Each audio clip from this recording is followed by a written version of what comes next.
இவ்வளோ சூப்பராக ஒரு வன்மத்தை கக்கிற டாஸ்க்கை டிசைன் பண்ணவங்களுக்கு நிஜமாவே வந்து ஹேட்ஸ் ஆஃப் தான். ஏன்னா கேப்டன்சி டாஸ்க் அவ்வளோ சூப்பராக போயிட்டுருக்கு. நான் ஃபஸ்ட்டு சொல்லிடுறேன் யார் யார் அந்த அந்த ராடை பிடுங்கினாங்கங்கிறத சொல்லிடுறேன். ஃபஸ்ட்டு திவ்யா வந்தாங்க. திவ்யா வந்துட்டு சபரியை சொன்னாங்க. அது தெரிஞ்சது தான், அதை தேஞ்ச ரெக்கார்டாக நிறைய வாட்டி சொல்லியாச்சு. சபரி வந்து அதை அடித்தார், அதனால அந்த ரீசன் அப்படின்னு. அதுக்கப்புறமா பார்த்தீங்கன்னா பிரஜன் வராரு. பிரஜன் வந்துட்டு சுபிக்ஷாவை எடுக்கிறாரு. ஸோ பிரஜனுக்கும் சாண்ட்ராக்கும் எப்போவுமே சுபிக்ஷா மேலே ஒரு ப்ராப்ளம் இருக்குது. அவங்க அந்த மீனவ பொண்ணு டேக் யூஸ் பண்ணுறாங்கன்னு ஒரு நாள் செப்பரேட்டாக சொல்லியிருப்பாங்க ரெண்டு பேரும்.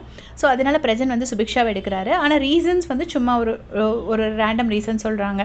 அதாவது வெளியிலேயா இருந்திருந்தால் நான் வேறு மாதிரி பண்ணியிருப்பேன் ஏதோ சுபிக்ஷா சொன்னாங்கங்கிறத ரீசனாக சொல்கிறாரு பிரஜன். அதுக்கப்புறம் வந்து இவர் விக்ரம் வராரு. விக்ரம் வந்துட்டு எஃப்ஜேயை சொல்கிறாரு, மெச்சூரிட்டி இல்லைங்கிற மாதிரி சொல்கிறாரு. சாண்ட்ரா வந்துட்டு சபரியை எடுக்கிறாங்க. அதுக்கப்புறமா வந்து அது சொல்லும் போது என்னென்னா this is for you girls அப்படின்னு சொல்லிட்டு திவ்யாவையும் பார்வையும் சரியாக அந்த டாஸ்கில் ஹேண்டில் பண்ணலைங்கிற ரீசன் சொல்லி சாண்ட்ரா எடுக்கிறாங்க. அப்புறமா ரம்யா வராங்க. ரம்யா வந்துட்டு சுபிக்ஷாவோடது எடுக்கிறாங்க, இவளால் இதை ஹேண்டில் பண்ணிக்க முடியாதுன்னு.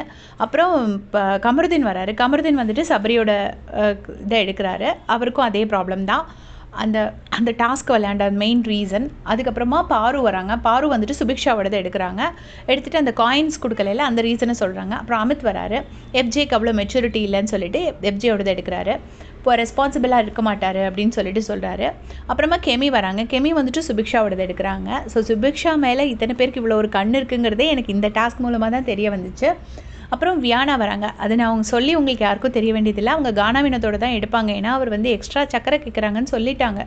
ஸோ இனிமேல் அவங்க வந்து கானா வினோத்தை தான் சொல்லுவாங்க. அப்போ கானா வினோத் கிட்ட இவ்வளோ எடுத்துகிட்டு இருக்கும் போது பிக் பாஸ் சொல்கிறாரு மொத்தமாக ஒரு 20 மினிட்ஸ் நின்றுருக்கீங்க அப்படின்னு சொல்கிறாங்க. சொன்ன உடனே வந்துட்டு கானா வினோத் சொல்கிறாங்க, சார் கிச்சன்லேயும் இதே மாதிரி தான் 20 மினிட்ஸ் நிற்போம் சார், அதுக்கு பதிலாக இங்கே நின்றுட்டுருக்கோம் அப்படின்னு சொல்கிறாங்க. அப்போ பார்வதி சொல்கிறாங்க மொத்தமாக எல்லாராடையும் சேர்த்து பிடுங்க முடியுமா பிக் பாஸ் அப்படின்னு கேட்டுட்டு பயங்கரமாக சிரிக்கிறாங்க. சிரிச்சிட்டு அதுக்கப்புறம் சொல்கிறாங்க கானா வினோத் காமெடி பண்ணுறாருன்னு அவரோட ராடு எடுக்க மறந்துடாதீங்க அப்படின்னு சொல்கிறாங்க. சொல்லிவிட்டு அடுத்து என்ன சொல்கிறாங்கன்னா கானா வினோத்தையே கான்சன்ட்ரேட் பண்ணி சபரியோட ராடை எடுக்க யாரும் மறந்துடாதீங்கன்னு. இது அவ்வளோமே சொல்கிறது யாருன்னா பார்வதி. அதுக்கப்புறமா கமருதீன், அரோரா எல்லோரும் அங்கே உட்காந்துட்ருக்காங்க. எஃப்ஜேயும் சுபிக்ஷாவும் சேர்ந்து ஒரு ராடில் கால் வச்சுருக்காங்க. அப்போ வந்துட்டு சேர்த்து வைக்கக்கூடாது அப்படின்னு சொல்லிட்டு கமருதீனும் அரோரா சொல்கிறாங்கன்னு நான் நினைக்கிறேன்.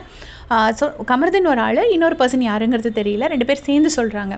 உடனே பிக் பாஸ் வந்து சொல்கிறாரு நான் தானே ஜட்ஜு, நீங்களா சொல்லணும், நான் தானே சொல்லணும், சேர்த்து வைக்கக்கூடாதுன்னு நான் சொன்னேனா அப்படின்னு சொல்லி கேட்குறாரு. ஸோ அவருக்கே பொறுக்க முடியல போல இருக்குது. பொதுவாக அவர் இந்த மாதிரி டாஸ்கில் நடுவுலலாம் வந்து பேச மாட்டார், இவங்களுக்குள்ளேயே அடிச்சுட்டு சாவட்டுங்கிற மாதிரி தான் பொதுவாக பிக் பாஸ் இருப்பார். பட் இன்றைக்கி வந்து அவரே இடையில வந்து சொல்கிறாரு. இப்போ அதுக்கு அடுத்து என்ன ஆயிருக்குன்னா செகண்ட் ரவுண்டு வர சொல்கிறாங்க. வியானா வந்து சொல்லிட்டு இருக்கும்போது கானா வினோத் திருப்பி ஒரு காமெடி பண்ணுவார். ஏம்மா கொஞ்சம் சீக்கிரம் சொல்லிட்டு போமா, கால் வலிக்குது அப்படின்னு சொல்லுவார்.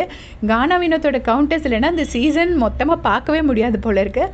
அப்புறமா இப்போ செகண்ட் ரவுண்டு எல்லோரும் வராங்க. செகண்ட் ரவுண்டு அடுத்தடுத்த கத்தி எடுக்கிறாங்க. இப்போது சபரிக்கெல்லாம் ஒன்றுமே இல்லை. சபரி சுபிக்ஷாவோடது மேக்ஸிமம் போயாச்சு. கானா வினோத்துக்கும் எஃப்ஜேக்கும் தான் கொஞ்சம் கொஞ்சம் இருக்குது.